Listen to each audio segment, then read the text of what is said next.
राधे राधे दोस्तों। कार्तिक स्नान में आप सबको जैसा पता भी है कि स्नान का सबसे बड़ा महत्व है, लेकिन इसके साथ साथ अगर हम कार्तिक माहात्म्य सुने तो पुण्य और भी दुगना प्राप्त होता है। मैं इसीलिए आपको हर दिन हर कार्तिक माहात्म्य सुनाती हूँ।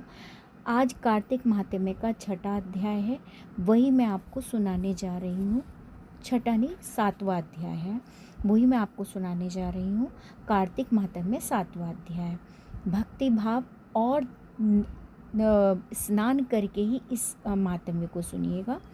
नारद जी बोले, हे महाराज, कार्तिक व्रत धारण करने वाले मनुष्य के नियम संक्षेप में सुनो। सब प्रकार के आमिष, मांस, शहद, राई और नशा करने वाली वस्तुओं का परित्याग कर दें।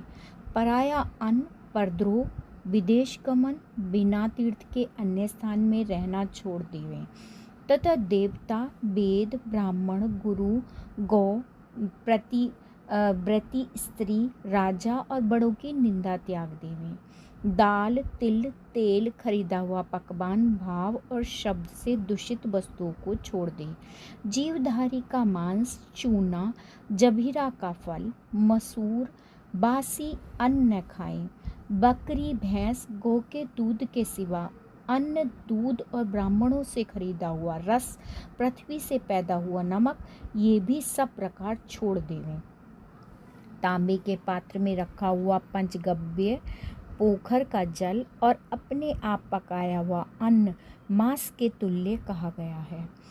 कार्तिक व्रती ब्रह्मचर्य से रहें, पृथ्वी पर शयन करें, पत्तों पर खाएं और चौथे पहर भोजन करें।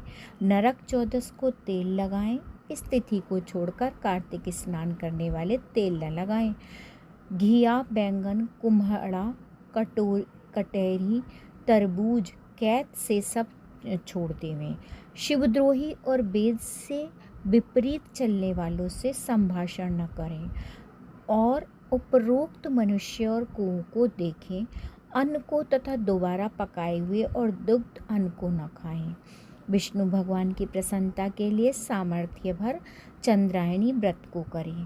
क्रम से काशीफल, कटहरी, नई मूली, नारियल, तरबूज, आंवला, घिया, परवल, बेर, बैंगन, लौकी और तुलसी, इनके शाक को प्रतिपदादित तिथियों में त्याग देवें। रविवार के दिन आंवले का सेवन न करें। इन वस्तुओं के सिवाय व्रती मनुष्य जिन वस्तुओं का त्याग न करें, उनमें से पहले ब्राह्मण को भेंट करके फिर आप भोजन करें।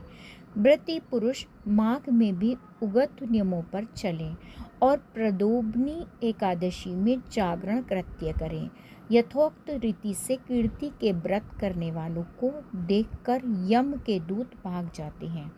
जैसे सिंह के डर से हाथी, विष्णु के व्रत करने वाले मनुष्य जहाँ पर आदरपूर्वक रहते हैं, वहाँ भूत पिशाच आदि नहीं रहते। तथा रीति से कार्तिक व्रती पुण्य को 3 मुख वाला ब्रह्मा भी कहने में असमर्थ है। विष्णु का व्रत संपूर्ण पापों का नाश कर उत्तम धन, पुत्र, नाती, धान्य को बढ़ाने वाला है। इन व्रतों को नियम पूर्वक करने से अन्य तीर्थों के सेवन की क्या आवश्यकता है। यहीं पर मेरा कार्तिक माहात्म्य अध्याय 7 समाप्त होता है। अगले कार्तिक माहात्म्य अध्याय 8 में मैं मिलती हूँ। इसी तरह से दोस्तों अपना प्यार बरसाते रहिए और राधे राधे बोलते रहिए। राधे राधे।